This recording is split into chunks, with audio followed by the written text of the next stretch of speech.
शेतकरी मित्रांनो, SK agrotech मध्ये स्वागत आहे. आज आपल्याकडे ब्रजभूमी लॅबचे संस्थापक आलेले आहे. आपण त्यांच्याशी संवाद साधू थोडासा. पोपट शुक्लेश्वर शिंदे भेंडाळी. नमस्कार, मी धनंजय सुदाम खालकर निफाड. ब्रजभूमी ॲग्रो लॅब, माती पाणी पांदेट परीक्षण आणि SK ॲग्रोटेक सर्व्हिसेस यांच्या संयुक्त विद्यमाने आपण आलोय प्रगती. आज आपण आलोय पोपट शुक्लेश्वर शिंदे या शेतकरी बंधूंकडे. तर त्यांच्याकडे आपण जाणून घेऊ त्यांच्या शेतीबाबतच्या काय काय समस्या आहेत, किंवा माती परीक्षण विषयी किंवा पाणी परीक्षण पांदेट परीक्षण बाबत काय काय त्यांच्या अडचणी, तर ते आपण जाणून घेऊ. आपल्याला माती परीक्षण म्हणजे काय काय आहे पाहिलं, आपल्याला असं काय कमी ते पाहिलं. माती परीक्षण जर आपण केलं तर त्यामध्ये आपल्याला सगळ्यात मेन महत्वाचं मातीचा पीएच काय आहे तो समजतो. त्याच्यानंतर जमिनीचा ऑर्गॅनिक कार्बन काय, EC काय, EC म्हणजे क्षारांचं प्रमाण किती, क्षारता किती जमिनीमधली. त्यानंतर कॅल्शियम कार्बोनेट म्हणजे चुनखडीचं प्रमाण किती ते समजतं. त्यानंतर आपल्याकडे नत्र स्फुरद पालाश म्हणजे NPK त्या अन्नद्रव्यांचं प्रमाण किती ते समजतं. त्यानंतर सेकंडरी न्यूट्रिएंट मध्ये कॅल्शियम, मॅग्नेशियम, सल्फर असेल. मायक्रोन्यूट्रिएंट मध्ये zinc, ferrous, manganese, copper, boron, molybdenum हे कंटेंट असतील. तर हे कंटेंट आपल्याला समजत असतात आणि त्यानुसार जर आपण खतांचं नियोजन केलं तर आपल्याला प्रॉपर आयडिया येते की आपल्याला आपल्या जमिनीसाठी किंवा द्राक्ष बागेसाठी आपल्याला कुठल्या अन्नद्रव्यांची गरज आहे. त्याच्यासाठी काय करावं लागेल माती परीक्षणासाठी? माती परीक्षणासाठी काही नाही, आपण जर करायचं असेल तर आमच्या लॅबला संपर्क करू शकता. आमचा स्वतः माणूस येतो सॅम्पल कलेक्शनसाठी. तो आपला प्रॉपर वेने सॅम्पल काढून देतो आणि त्यानंतर तो नमुना जो आहे तो आपला प्रयोगशाळेत पाठवला जातो आणि तिथून तपासणी झाल्यानंतर आपल्याला प्रॉपर रिपोर्ट मिळतो आणि तो रिपोर्ट वर आपण पुढे रिकमेंडेशन पण करत असतो का आपल्या कुठल्या खतांची डोसेस ठरवली गेली पाहिजे. तेच म्हणजे आपल्याला ते काय काय जमिनीमध्ये ते कळायला पाहिजे.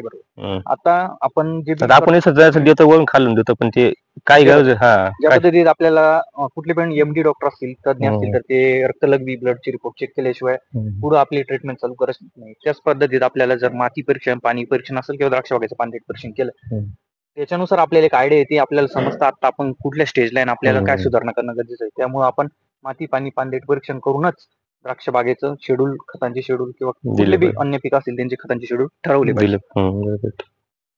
आणि पाणी किती वेळा चेक केलं पाहिजे? पाणी तुम्ही कम से कम वर्षभरात कमीत कमी एक वेळेस तरी केलं पाहिजे, किंवा तुम्ही जे पीक लागवड करताय त्या पीक लागवडीच्या अगोदर तरी एकदा पाणी परीक्षण केलं पाहिजे. कारण की पाण्याची आता करंट कंडिशन काय, त्याच्यामध्ये क्षारांचं प्रमाण किती, त्याचं पीएच किती, त्याचं EC किती, हे आपल्याला जर समजलं तर आपण त्यावर काम करू शकतो आणि त्यात काही त्रुटी असतील तर त्यात आपल्याला सुधारणा करता येतात. त्याच्यामध्ये काही अडचण पाटा आला का मग सोडशे वाढतच राहतं ना, त्याच्यामध्ये पांदेट परीक्षेला काय व्हाय? पांदेट परीक्षण करायचं असेल आपल्याला तर आपला 1 एकरच्या प्लॉट असेल तर त्यामध्ये आपण साधारणतः 120 ते 150 पानं आपण पांदेट परीक्षणासाठी काढत असतो. ज्यामध्ये पांदेट परीक्षण केलं तर त्यातून आपल्याला खतांचे डोसेस कसे केले पाहिजे, कोणकोणते अन्नद्रव्य दिले गेले पाहिजे, कुठल्या अन्नद्रव्यांची कमतरता आणि कुठलं अन्नद्रव्य जास्त प्रमाणात अन्नद्रव्य एखादं असेल, नत्राचं प्रमाण जरी वाढलं तरी आपल्याला बरेचसे अन्नद्रव्य जे आहेत दुसरे ते अपटेक होण्याचं प्रमाण कमी होऊन जातं. तर त्याच पद्धतीत आपण बॅलन्स न्यूट्रिशन केलं पाहिजे, जेणेकरून आपण जे गरजेचे ते अन्नद्रव्य दिले गेले तर आपल्या झाडाचं आरोग्य चांगलं राहतं, आपल्या शेतीच्या खर्चात बी बचत होते. कधी केले पाहिजे पांदेट म्हणजे माल घ्यायचा सप्टे? पांदेट परीक्षण तसं बघितलं तर खरड छाटणी असेल किंवा तुमची गोडबार छाटणीला मिनिमम 4 पांदेट केले पाहिजे, तर खरड छाटणीचे मिनिमम 3 पांदेट केले पाहिजे. तुम्ही गोडबार छाटणी असेल तर साधारणतः छाटणी केल्यानंतर 25 दिवसाच्या गॅपनी, त्याच्यानंतर परत 25 दिवसाच्या गॅपनी असे 4 पिटीओला आपण पांदेट परीक्षण करू शकतो. आणि पांदेट परीक्षण केल्यानंतर जे शेड्यूल लागतं ते भेटतात का? 100% पांदेट परीक्षण केल्यानंतर आपण रिकमेंडेशन पण करतो. पांदेट परीक्षणानंतर आपल्या द्राक्ष बागेची स्टेजनुसार आता आपल्याकडे कुठल्या अन्नद्रव्याची कमतरता आहे, त्यानुसार कुठला अन्नद्रव्य भरून काढण्यासाठी फॉर एक्झाम्पल उदाहरण द्यायचं झालं तर आपल्याकडे समजा फॉस्फरसची कमतरता आहे, तर आपण त्यासाठी युरोबाउन 34 असेल, DAP असेल किंवा 60-20 असेल, जेणेकरून या खतांमधून आपण आपले फॉस्फरसची कमतरता भरून काढू शकतो.